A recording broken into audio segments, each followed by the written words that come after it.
Hi hello guys, நான் தான் உங்கள் காஜல் பேசுகிறேன். இன்றைக்கி நம்ம சேனலில் என்ன பார்க்க போகிறோன்னா, ஒரு நியூ ட்ரைன்னு கூட சொல்லலாம். முட்டையும் அப்பளத்தையும் நம்ம தனித்தனியாக சாப்பிட்ருப்போம், சேர்த்து சாப்பிட்டது இல்லையா? அதனால் அதை சேர்த்து வச்சு ஒரு நியூ ட்ரை பண்ணியிருக்கேன். இதை நீங்கள் வீட்டில் ட்ரை பண்ணி பார்த்துட்டு எப்படி இருக்குன்னு மறக்காமல் கமெண்ட் பண்ணுங்கள். அதுக்கு முன்னாடி நீங்கள் நம்ம சேனலில் ஃபஸ்ட் டைம் பார்க்குறவங்களா இருந்தீங்கன்னா லைக் பண்ணுங்கள், ஷேர் பண்ணுங்கள், மறக்காமல் சப்ஸ்கிரைப் பண்ணுங்கள், பக்கத்தில் இருக்க பெல் ஐக்கானையும் ப்ரெஸ் பண்ணுங்கள்.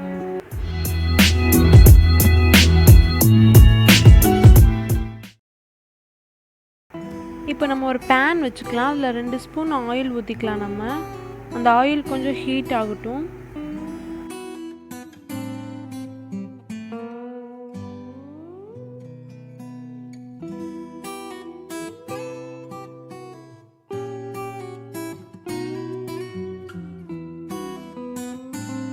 ஆயில் கொஞ்சம் ஹீட் ஆகிடுச்சு. இப்போ நம்ம பொடி பொடியாக நறுக்கி வச்சுருக்க வெங்காயத்தையும் நம்ம ஆட் பண்ணிக்கலாம்.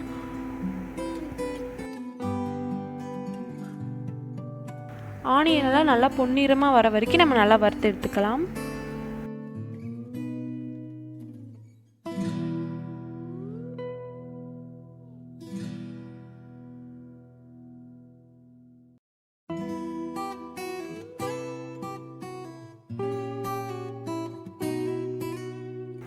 ஆனியன் இப்போ நம்மளுக்கு இந்த அளவுக்கு வந்தால் போதும்.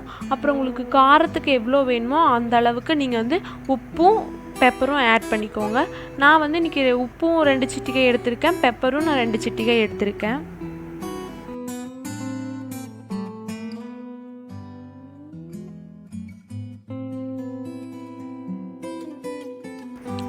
இப்போ இதனால் நம்ம மிக்ஸ் பண்ணிக்கலாம்.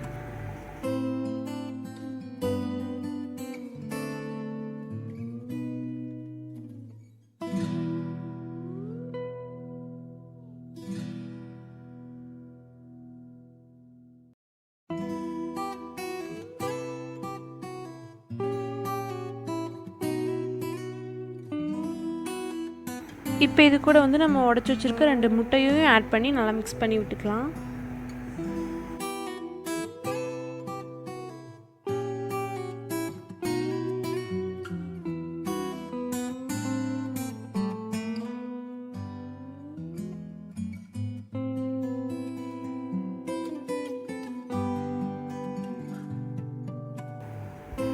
இந்த அளவுக்கு நல்லா மிக்ஸ் பண்ணி எடுத்துக்கோங்க.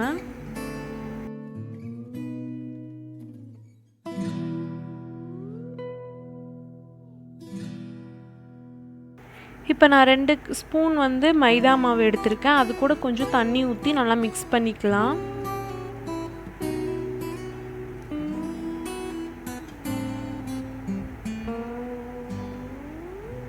நல்லா இந்த அளவுக்கு நீங்கள் மிக்ஸ் பண்ணி எடுத்துக்கோங்க.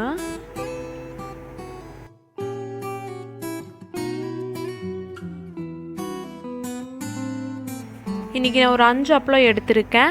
அதை தண்ணியில் ஒவ்வொன்றையும் நம்ம ஊற வச்சு எடுத்துக்கலாம். ஜஸ்ட் நீங்கள் 1 மினிட் ஊற வச்சிங்கனாலே போதும். இந்த மாதிரி இப்போ எல்லாத்தையும் நம்ம ஊற வச்சு எடுத்துக்கலாம். பாருங்கள், நான் ஒரு 1 மினிட் ஊற வச்சேன், எல்லாமே ஊறிடுச்சு. இப்போ எப்படி ஃபோல்ட் ஆகுதுன்னு பாருங்கள். நல்லா நம்ம உள்ள ஸ்டெப் வைக்கிறதுக்கு தகுந்த மாதிரி நல்லாவே ஃபோல்ட் ஆகுது. இப்போ இது எல்லாத்தையுமே நம்ம ஈரம் இல்லாமல் சுத்தமாக நம்ம காய வச்சு எடுத்துக்கலாம். இல்லை நீங்கள் ஒரு காட்டன் கிளாத் வச்சு நீங்கள் தொடச்சி கூட எடுத்துக்கலாம். நம்ம அப்பளையாக கரைச்சி வச்ச மைதா மாவை எடுத்து அப்பளத்தை சுற்றி இந்த மாதிரி நம்ம தேய்ச்சி விட்டுக்கலாம்.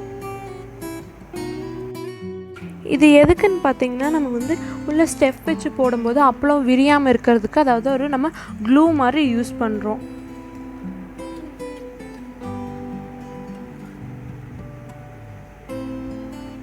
இப்போ நம்ம அப்பளையா ஃப்ரை பண்ண முட்டையை இப்போ நடுவில் வச்சு மடிச்சுக்கலாம்.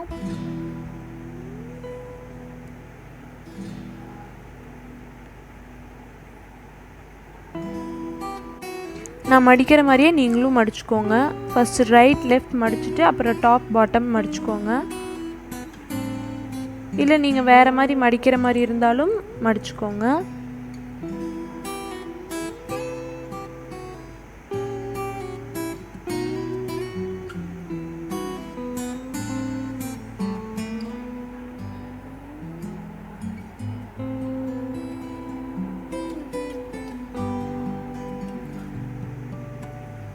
பாருங்கள், மடிச்சாச்சு. இப்போ வந்து இதை நீங்கள் எண்ணெய்க்குள்ளே போட்டாலும் அது வந்து விரிஞ்சு வராது. இந்த மாதிரி இப்போ நம்ம எல்லாத்தையும் மடித்து எடுத்துக்கலாம்.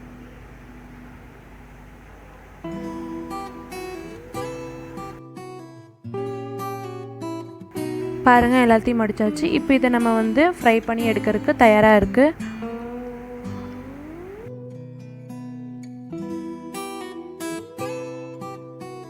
இப்போ ஒரு பேனில் ஆயில் ஹீட் ஆனதுக்கப்புறம் நம்ம வச்சுருக்கிற அப்பளத்தை வந்து இதில் போட்டு பொரிச்சு எடுத்துக்கலாம்.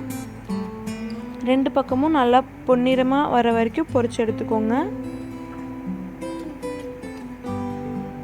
இப்போ இந்த மாதிரி எல்லாத்தையுமே நம்ம பொரிச்சு எடுத்துக்கலாம்.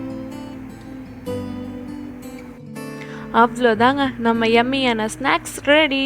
நீங்கள் இது வெறும் இதாகவும் சாப்பிடலாம், இல்லை சாஸ் இருந்தால் சாஸ் கூடயும் நீங்கள் வச்சு சாப்பிட்லாங்க. அதுக்கு முன்னாடி நீங்கள் பண்ண வேண்டியது லைக் பண்ணுங்கள், ஷேர் பண்ணுங்கள், மறக்காமல் சப்ஸ்கிரைப் பண்ணுங்கள். தேங்க்ஸ் ஃபார் வாட்சிங்.